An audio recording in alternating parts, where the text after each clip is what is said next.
What is up, guys? It is Janine. Welcome back to my channel. I am filming from my office today. I've got a good one for you.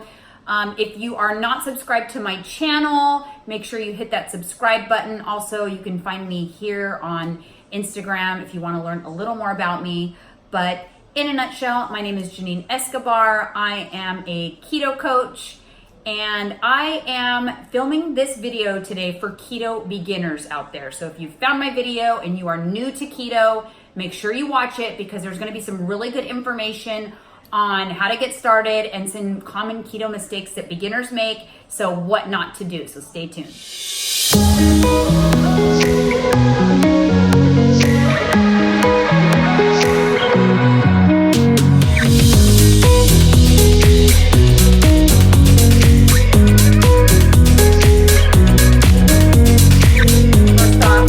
I can't ignore the fact that my dog is here on my desk. This is actually a common occurrence. Let me show you back behind me.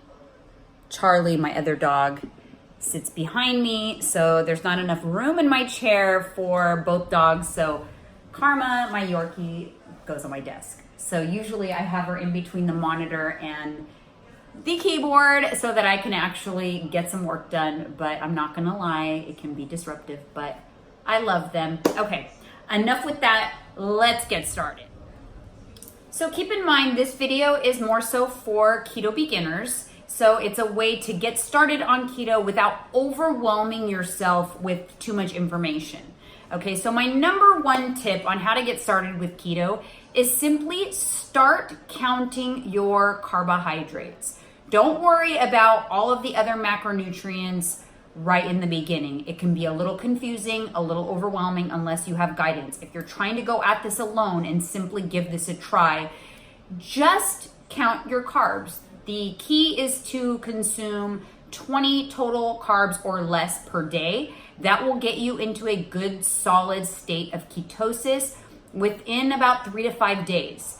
So if you just focus on looking at the back of a package, counting the total carbs and making sure you stay at 20 or less for the day, that is enough in order to get you into ketosis.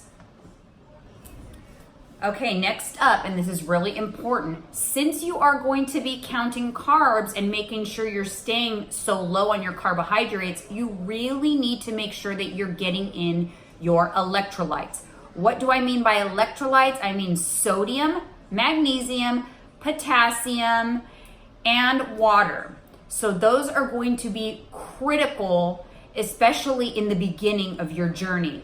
I'm sure that you've heard about something called the keto flu, and a lot of people shy away from trying keto because they don't want to come down with the flu. What the flu basically is caused by is dehydration and electrolyte deficiencies. When you first enter into ketosis, your kidneys release a lot of water, and along with the water goes all your electrolytes. So if you stay properly hydrated by drinking 80 to 100 ounces of water per day and taking electrolytes, you should be able to minimize, if not completely avoid, the keto flu. Here are your electrolyte targets. This is what you want to hit per day. The most difficult one tends to be potassium because most electrolyte supplements do not contain a lot of potassium. I find that this supplement that you could just get on Amazon for like $3 is a really easy way to get your potassium levels up. I also have another video specifically on electrolytes. So if you want more information on what symptoms can be caused by not getting the electrolytes in, I highly recommend taking a look at that video as well. But just make sure you get in your electrolytes and drink your water. That is going to really minimize the symptoms of the dreaded keto flu, and it's going to, allow you to continue on the journey. Okay, so now you're counting your total carbs, you're taking your electrolytes, you're drinking lots of water. Let's go over some tempting things that I notice keto beginners do in the beginning that you shouldn't do.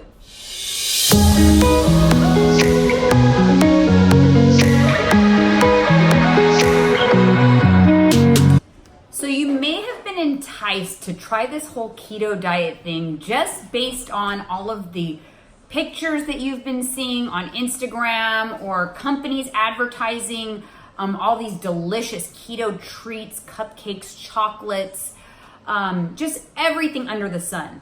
While those things are great, they can be a slippery slope, especially if you are just starting out on the ketogenic diet. I actually recommend that you really keep keto treats to a bare minimum. They can be an excellent tool to kind of get you through those initial sugar cravings, but you really need to control your intake on them. As a rule of thumb, I tell my clients only one keto sweet treat per day. So that means either one fat bomb or one, keto protein bar or a cookie or whatever it may be that you've decided that you want to indulge in. Keep that to only one per day.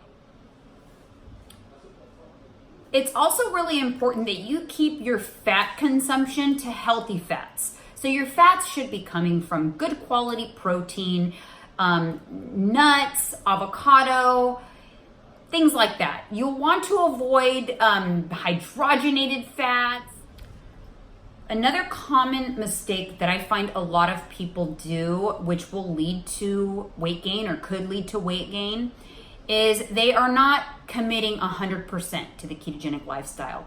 It is something that you have to kind of fully commit.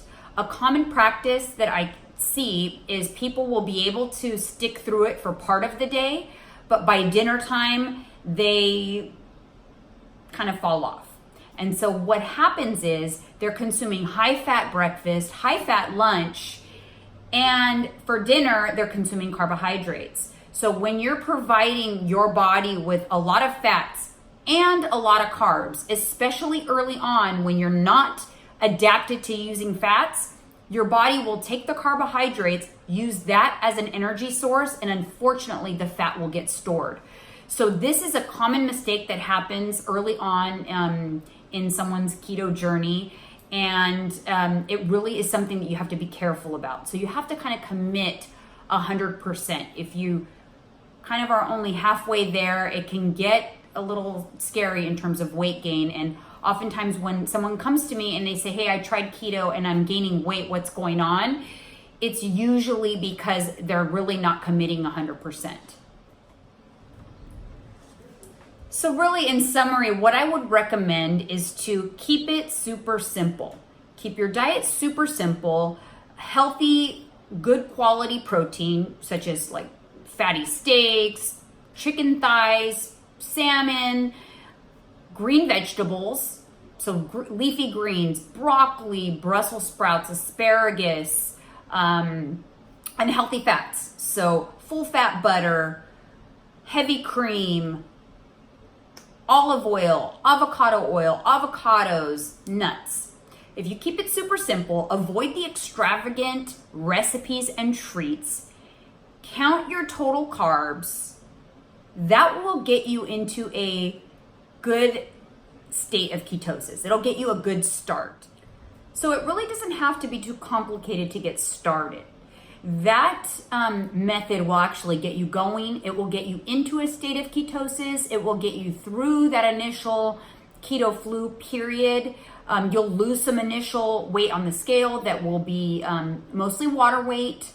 But beyond that, if you don't continue to lose weight, that's when you may need some additional help to kind of calibrate your food portions and just take a look at like your overall metabolic health. But you can absolutely get started without even any type of coaching or a meal plan. You can definitely have some progress on your own just by following these few simple suggestions. So I definitely recommend, if you are thinking about doing keto and you came across this video, give it a try.